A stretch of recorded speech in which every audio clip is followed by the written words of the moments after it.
Hello साथियों, जय श्री राम, जय बालाजी महाराज की। आपका हमारे यूट्यूब चैनल हनुमंत कृपा 0005 में स्वागत है। प्रतिदिन की तरह आज भी हम आपके लिए सत्संग अमृत लेकर उपस्थित हुए हैं। तो चलिए साथियों, आज का सत्संग अमृत प्रारंभ करते हैं। तो श्री हरि के चरणों का ध्यान करते हुए आज का आप सत्संग अमृत श्रवण कीजिए। सत्संग अमृत का आज संवाद रहेगा, जगत में कौन साधु है, कौन असाधु। तो श्री हरि के चरणों का ध्यान करिए और आज का सत्संग श्रवण करिए। जगत में कौन साधु है और कौन असाधु, कौन भोगी है और कौन त्यागी, कौन महान है और कौन क्षुद्र, कौन पंडित है और कौन मूर्ख है, कौन बुद्धिमान है और कौन अबोध, कौन धनी है और कौन दरिद्र, इसका पूरा पता लगाना बड़ा ही कठिन है। न मालूम किस वेश में कैसी कैसी चेष्टाएं चल रही हैं। जगत की लीलामयी विचित्र लीला मानकर सुखी हो और यह निश्चय करो कि जो इस सारे जगत में सदा अनश्यूत है, जो इसका एकमात्र आधार है, जो इसके पहले भी था और पीछे भी रहेगा, जो इसके अंदर भी है और बाहर, पर बहुत परे भी, जो अनादि है, अनंत है, वही असल में लीला के रूप में भी प्रकट हो रहा है। उसे पहचान लेने पर भी फिर साधु असाधु और अपने पराये को अलग जानने की आवश्यकता नहीं रहेगी। परोपकार की न दुकान खोलो, न उस पर अभिमान करो। मनुष्य जाता है परोपकार करने का व्रत लेकर और खोजने लगता है आत्म प्रतिष्ठा, आत्म पूजा और आत्म सम्मान। यह परोपकार नहीं, विडंबना मात्र है, छल मात्र है। उपदेश और ज्ञान के प्रचार का ठेका भी मत लो। पता नहीं व्यक्तित्व की पूजा की छिपी लालसा ही इसमें कारण हो। भगवान का स्मरण करो, उनके सामने कातर भाव से रो, प्रार्थना करो, भगवान मैंने हजारों अपराध किए हैं और अब भी कर ही रहा हूँ। मधुसूदन, मुझे अपना खरीदा हुआ गुलाम समझकर मेरे अपराधों को क्षमा करो। प्रभु, मुझे पवित्र बनाकर अपने परम धाम की राह पर ले आना तुम्हारी कृपा का ही काम है। मैं तो डूबा ही जा रहा हूँ, अग सागर में भटक रहा हूँ, भयानक भववार अरण्य में। बचाओ मेरे स्वामी, बचाओ। अभिमान छोड़कर जो सच्ची प्रार्थना करता है, उसका प्रार्थना भगवान उसी क्षण सुनते हैं। पर मनुष्य प्रार्थना के समय भी दंभ करता है। वह अपने अपराधों और दोषों के लिए कभी दुखी होता ही नहीं, उन्हें देखता ही नहीं। फिर कपट भरी प्रार्थना पर भगवान भला कैसे रीझे। भगवान का नाम महान महिमामय है। नाम और नामी में वस्तुतः कुछ भी भेद नहीं है। नाम चिंतामणि ही श्री कृष्ण हैं। वह चैतन्य रस विग्रह पूर्ण पवित्र और नित्य मुक्त हैं। नाम और नामी दोनों अभिन्न हैं। जो मनुष्य सचमुच भगवान के नाम का आश्रय ले लेता है, वही भाग्यवान है, वही सुखी है और वही सच्चा साधक है।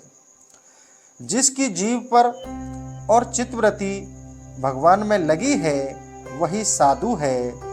उसका जीवन धन्य है, उसका सत्संग सबको वांछनीय है। जिसकी जीवा निरंतर पतित तप पावन हरि नाम की रट लगाती रहती है, वह चांडाल होने पर भी सबसे श्रेष्ठ है, क्योंकि वह प्रभु का प्यारा है।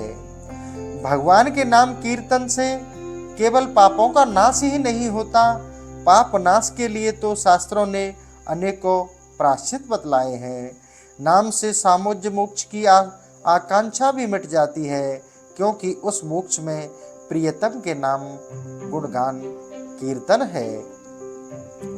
नाम का फल तो पंचम पुरुषार्थ श्री कृष्ण प्रेम की प्राप्ति, पाप नाश, मुक्ति से तो नाम के आनुषांगिक फल मात्र हैं। जैसे सूर्य के उदय होने पर प्रकाश ही होता है, जैसे जगत के प्रकाशक प्रभाकर के प्रकट होते ही जगत का सारा अंधकार नष्ट हो जाता है, वैसे ही नाम रूपी सूर्य के उदय होते ही पाप समूह समूल नष्ट हो जाते हैं। भगवान का नाम अज्ञान समुद्र से तरने के लिए तरनी के समान है। ऐसे जगत मंगलकारी हरि नाम की जय हो।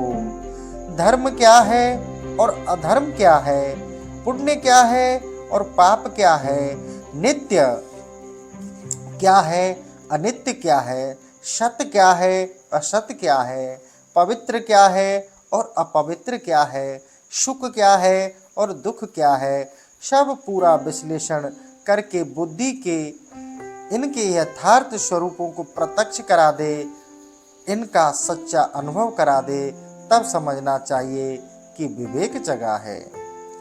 जब मनुष्य यह जान लेता है कि भगवान ही एकमात्र आनंद स्वरूप हैं, उनकी प्राप्ति ही जीवन का परम और चरम ध्येय है, तभी विवेक की जागृति समझनी चाहिए।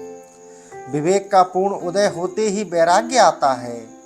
जब क्षण भंगुर अनित्य विषयों से चित्त हट जाता है, दुख योनि इंद्रिय सुखों के प्रति विरक्ति आ जाती है, धरती के धन माल मल से मालूम होने लगते हैं, घर द्वार धर्मशाला से लगते हैं, परिवार कुटुंब प्याऊ पर इकट्ठे होने वाले बटोही दिखते हैं, मौज शौक से मन परे भागता है, यश कीर्ति की चाह से कोई भी काम नहीं रहता, ऐश्वर्य अधिकार प्रभुत्व आदि की बातें कानों को कभी स्वाती ही नहीं, मान की मनसा मर जाती है, पर चर्चा और पर निंदा सुनने में बड़ा क्लेश होता है, मान अपमान और स्तुति निंदा का भय भाग जाता है, न किसी की चाह होती है न परवाह, न अपेक्षा होती है न उपेक्षा, न कोई शत्रु होता है न मित्र, संतोष शांति साम्राज्य छा जाता है, दिन रात केवल भगवत स्मरण और भगवत गुणगान की ही इच्छा और चेष्टा बढ़ती रहती है, तभी समझना चाहिए कि वैराग्य देव का शुभागमन हो गया है।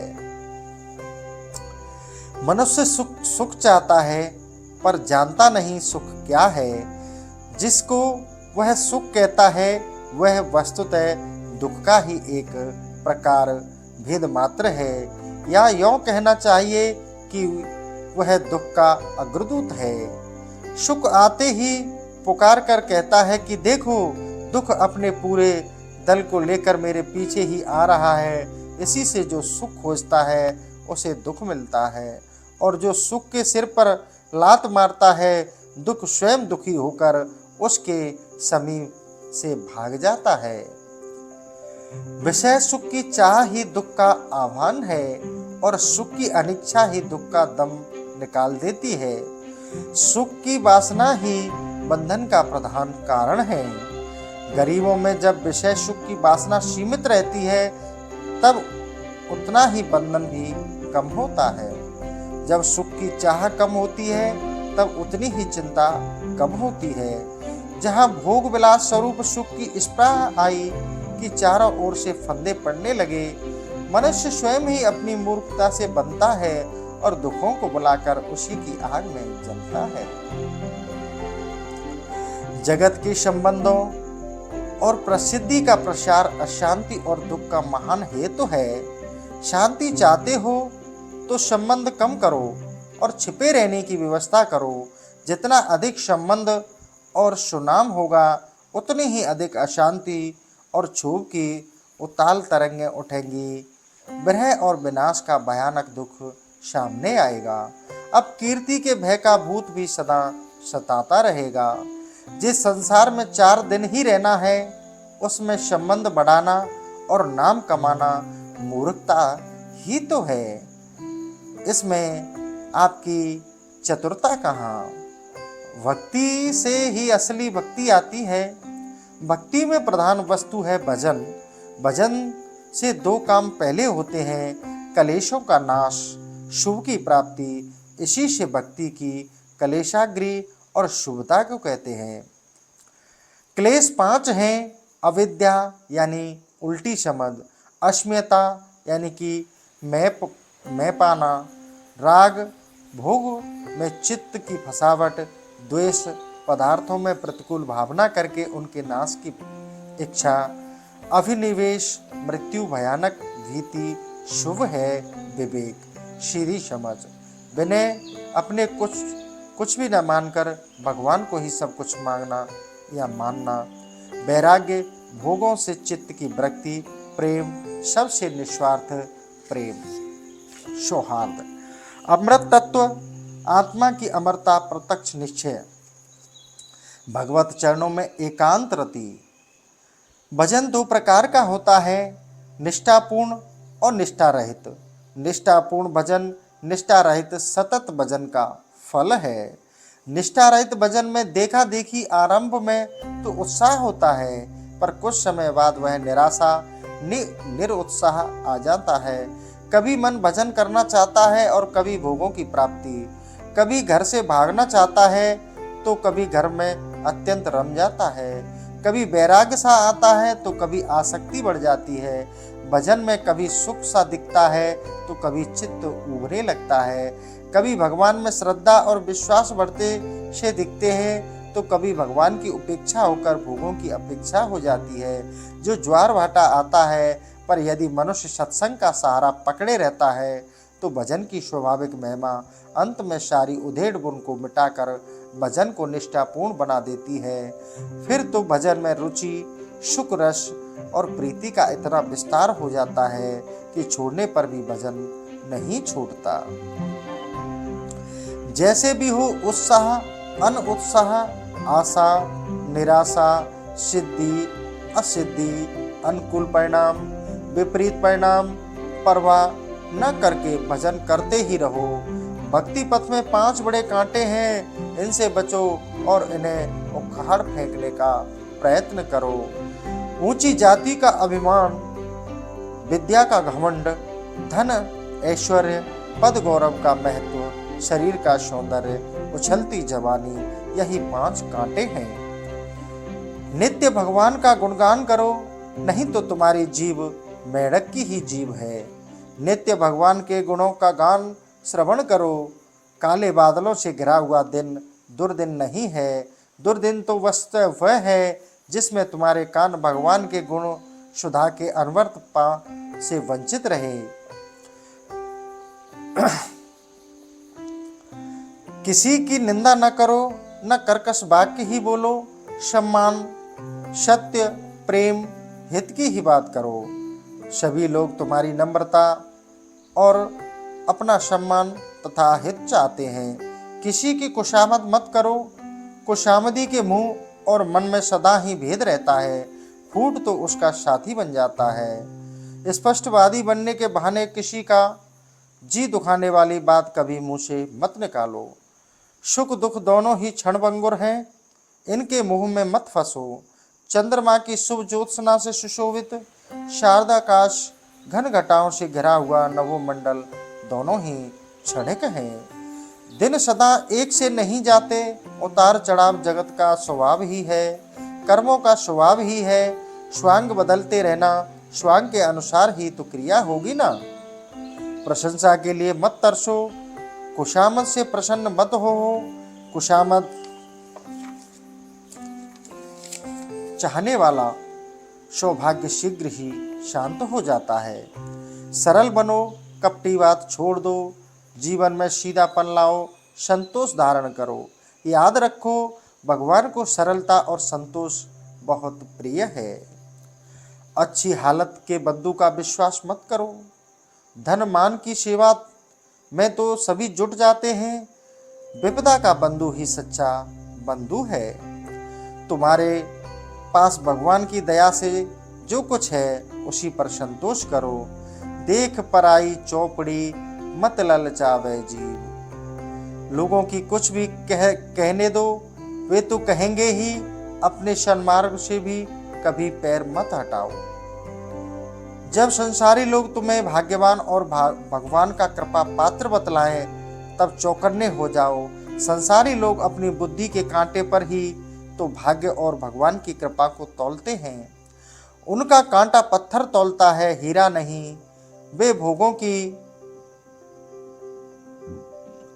को भाग्यवान और भगवान का कृपा पात्र मानते हैं। विषय बैरागी, भगवद अनुरागी को अभागा और भगवान का को भाजन। बुरा कर्म करने वाला ही गुप्त पथ पर चलता है, अपने पापों को छिपाने की चेष्टा करता है। अपने को नीच समझो और न सबसे ऊंचा, चुपचाप अपनी राह पर चलते रहो। किसी की सेवा करके उसे गिनाओ मत, नहीं तो तुम्हारी सेवा राख में घी डालने के समान व्यर्थ हो जाएगी। सेव्य भगवान तुमसे छिप जाएंगे। जो नहीं मिलने का, ऐसे आकाश कुसुम की आशा मत करो। साध्य की साधना सहज हितकारी होती है। कीर्ति कभी दीर्घ काल तक नहीं ठहरती। सम्मान का बोझ भी ऐसा ही है। कीर्ति और सम्मान पर काले धब्बे लगते ही हैं। चंद्रमा में भी कलंक होता ही है। इसलिए कीर्ति कथा सुनकर घमंड मत करो और निंदा सुनकर घबराओ मत। जो देता है वही लेता है, चीज उसी की रहती है। फिर मिलने पर फूलना और जाने पर रोना दोनों ही प्रमाद है।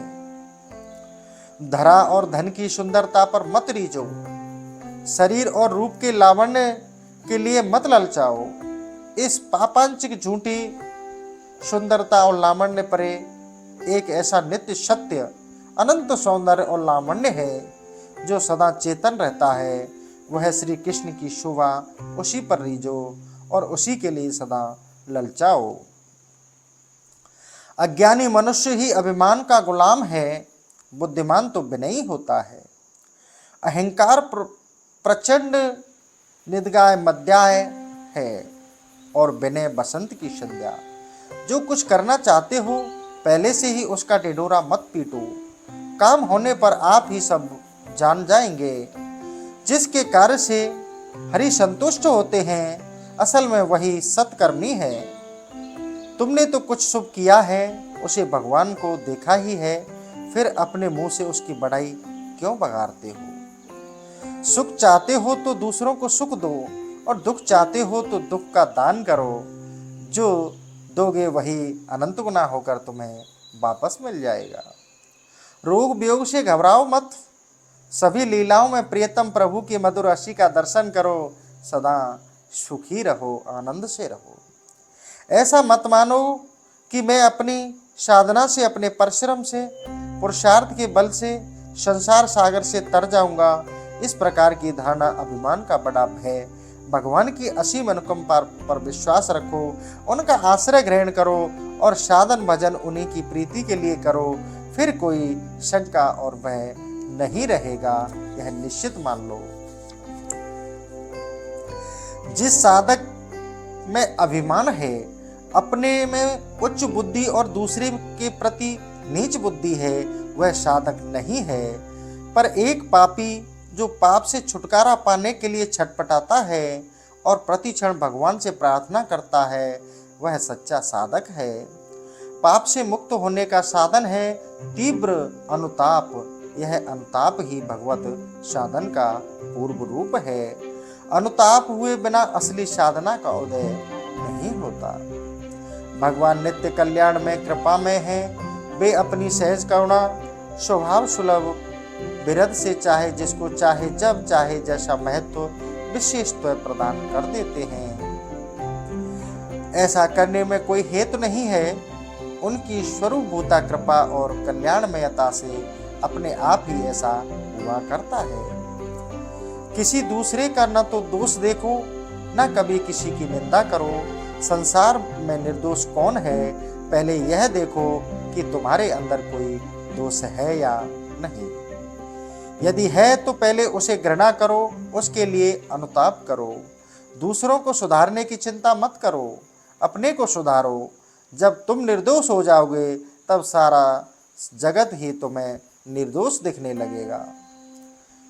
पर दोष देखने की आदत पड़ जाने पर सर्वदा निर्दोष भी दोष दिखने लगते हैं, असल में वह अपने दोषों की छाया पूर्ति है। आनंद और शांति ही जीवन है, मेरा आनंद और अशांति ही मृत्यु है। जीवन को अपनाओ, मृत्यु को नहीं। आनंद और शांति प्रेम से मिलते हैं, द्वेष से नहीं। प्रेम पवित्र और मधुर, नित्य प्रतिक्षण वर्धमान और आनंदमय है। प्रेम ही जीवन का सच्चा जीवन है, जहाँ प्रेम है वही आनंद है। सत और चित्त के साथ ही आनंद का संयोग है। सच्चिदानंद भगवान, इसलिए भगवान ही आनंद निकेतन और आनंद स्वरूप है। सच्चा साधु वही है जिसके मन में भगवत चिंतन के सिवा अन्य कोई चिंता कभी आती ही नहीं। बाहर का एकांत सच्चा एकांत नहीं है, मन की संकल्प शून्यता ही एकांत है। जीव का मौन ही सच्चा मौन नहीं, मन का मौनी मनाओ वही सच्चा मौन है। मन का मौन है जगत चिंतन, सर्वथा हवाव और भगवान का नित्य मनन है। मनुष्य में ऐसा कोई भी गुरुत्व नहीं जिसके लिए वह गौरव करे। गौरव करने की कोई बात है तो वह भगवान के गौरव से ही है। जब तक मनुष्य अपने मिथ्या गौरव का त्याग नहीं करता, तब तक उसे सच्चे गौरव की कोई बात आती ही नहीं। भगवान ही जीव मात्र में स्थित हैं, भगवान ही सबके अधिष्ठान हैं, भगवान ही सबके आत्मा हैं। यह समझकर भगवान की सेवा के भाव से जो जीवों की सेवा करता है, उसका प्रत्येक कार्य भगवत जन ही है। सेवक किस बात का और कैसे अभिमान करे, वह तो स्वामी के संकेत पर स्वामी की शक्ति से ही नाचता है। जो सच्चा सेवक है वह जिधर देखता है उधर ही उसे अपने करुणा में स्वामी का मुस्कुराता हुआ मुखड़ा ही दिखता है। सेवक का कार्य है नम्रता और विनय के साथ स्वामी की सेवा करना। जब घट घट में उसे अपने स्वामी के ही दर्शन होते हैं, तब वह नम्रता और विनय का त्याग करके अभिमान कैसे करे। सेवक तो सदा यही चाहता है कि मैं नरम नरम धूलि कण की ही बना रहूं, जिससे स्वामी का चरण स्पर्श सदा मिलता रहे। इसी में सेवक का गौरव है। जो अपने को सेवक भी मानता है और अभिमान भी करता है, वह सेवक नहीं, ठगाया हुआ है। साधना की जड़ है विश्वास और श्रद्धा। जिसमें विश्वास और श्रद्धा नहीं है, वह महापुरुषों का अनुकरण करके भी कोरा ही रहता है। विश्वास और श्रद्धा ही अप्रकट भगवान को प्रकट करवाते हैं। प्रहलाद के अटल विश्वास ने ही भगवान नरसिंह देव को खंबे से प्रकट किया था। विश्वास से साक्षात्कार, विनय से उन्नति, सत्य से क्षमता, प्रेम से आनंद, धैर्य से शांति, वैराग्य से ज्ञान, समर्पण से भक्ति और निर्भरता से भगवत कृपा प्राप्त होती है। भगवान में विश्वास न करने वाले मिथ्यावादी, कृपण और निर्दय, इन चारों संग महान अनिष्ट उत्पत्ति करता है। मौत को सोते समय सिहराने और जागते समय सामने समझकर काम करो। मौत से डरो मत, परंतु वह तुम्हारा आलिंगन करे, इसके पहले ही अपने काम को पूरा कर लो। छोटे से छोटे पाप के प्रति भी ध्यान रखो और उसे निकालने की चेष्टा करो। पाप को सहना और उस पर दया करना भी बड़ा पाप है। पाप का बीज ही बुरा है। बीज रहेगा तो अनुकूल अवसर पाकर अंकुर निकलेगा ही। बस तुम तो भगवान के बन जाओ और कुछ भी मत करो। भगवान को छोड़कर भी करने जाना अपने को विपत्ति के जाल में फंसाना है। काम का आरंभ करते ही उसके फल के लिए चिंतित मत हो। बीज डालते रहो, समय पर अंकुर प्रकट होगा ही। कर्म से भाव का पद ऊंचा है। भाव पवित्र होने पर तुच्छ से तुच्छ कर्म भी महान बन जाता है। तुम्हारी जैसी कामना होगी वैसे ही कर्म होंगे और कर्म अनुसार ही उनका फल भी मिलेगा। तुम्हारी इच्छा यदि शुभ है तो भगवान उसका फल शुभ देंगे। यह निभ्रांत सत्य है। भगवान का साक्षात्कार ही चरम और शुभ है। भगवत दर्शन, भगवत प्रेम, भगवत बोध की कामना वस्तुतः कामना नहीं है। अपने सारे कार्य भगवान की सेवा समझकर करते रहो। फिर परम सत्य स्वरूप भगवान भगवत प्रकाश की निर्मल ज्योति से तुम्हारा हृदय चमक उठेगा। तुम्हारी किसी चेष्टा के बिना ही तुम्हारे अनजाने में ही तुम्हारा ज्ञान सत्य के प्रकाश में प्रकाशित हो जाएगा। भक्ति और सेवा आडंबर व्यर्थ है। जहाँ निर्वाद और संपूर्ण आत्मनिवेदन नहीं है, वहाँ सेवा के निर्मल स्वरूप का प्रकाश नहीं होता। वहाँ तो बाहरी दिखावा ही रहेगा। तुम जिसकी सेवा करना चाहते हो, तुम्हारा मन तो पड़ा रहेगा सदा उसके पास, फिर बिना मन के आडंबर कैसे बनेगा। किसी कामना से भगवान में प्रेम करना असली प्रेम नहीं है। वे तुम्हारे हैं, तुम उनके हो, प्रेम करते हो इसलिए कि रहा नहीं जाता। कोई कारण भी होगा, कारण का पता नहीं, बस यही असली प्रेम है।